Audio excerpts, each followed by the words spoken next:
Welcome back to the introduction of the Digibrass Tilt. In the previous video, I compared finding a pitch on the trumpet using embouchure and on the tilt with tilt angle. Now let's talk about fingering. I'm going to show you the 4-valve mode first.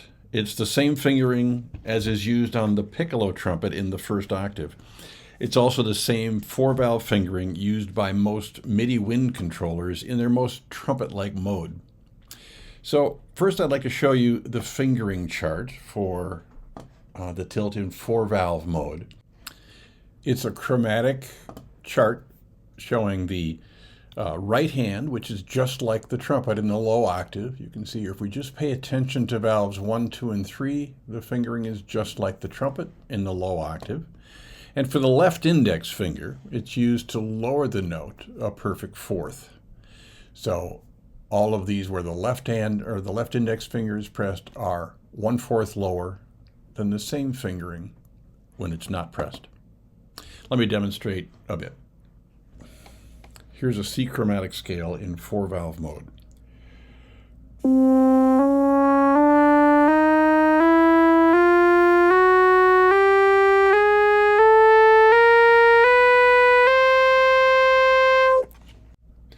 Now you'll use these same fingerings in each of the 10 octaves.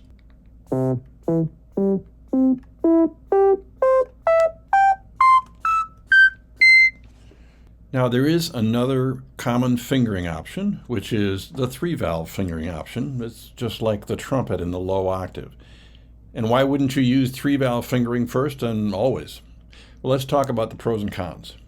With 4-valve play, your tilting can be pretty loose, and you'll still get the notes right. And if you hit an unintended note because you went too far one way or the other, it'll be exactly 1 octave off.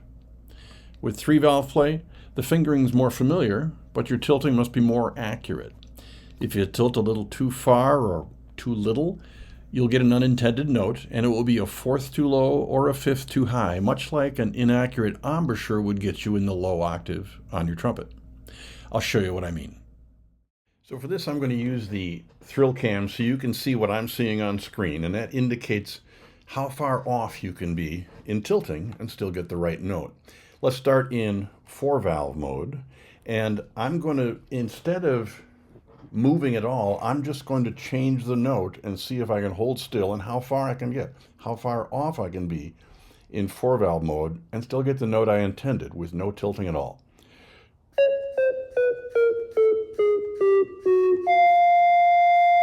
So I got almost to an E. Now I'm going to go upward.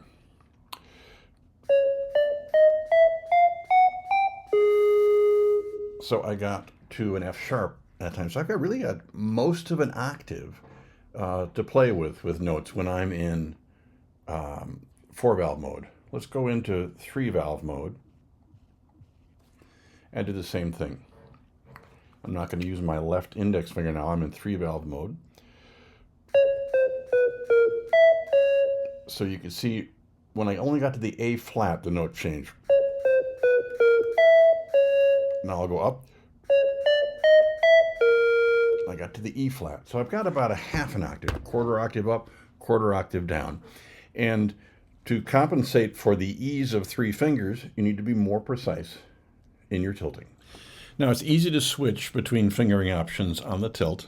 You can change it most easily in the Digibrass Connect app here, or you can change it on the tilt using your buttons and the screen. It's in previous versions of the app and on the tilt, it was in global settings. And I'll show you here, global settings, it's the fingering option. In the newer versions of the app and the newer versions of the tilt firmware, it's in preset settings. The default fingering is 4-valve piccolo trumpet fingering. And if you spend a little time using the 4-valve fingering, then the 3-valve fingering will be easier later. Again, either one can be useful, and it's easy to switch between them. So tilting and fingering are the skills that you'll need to practice. They are the new things. I recommend you spend some time with this fingering chart and some familiar basic trumpet tunes or exercises.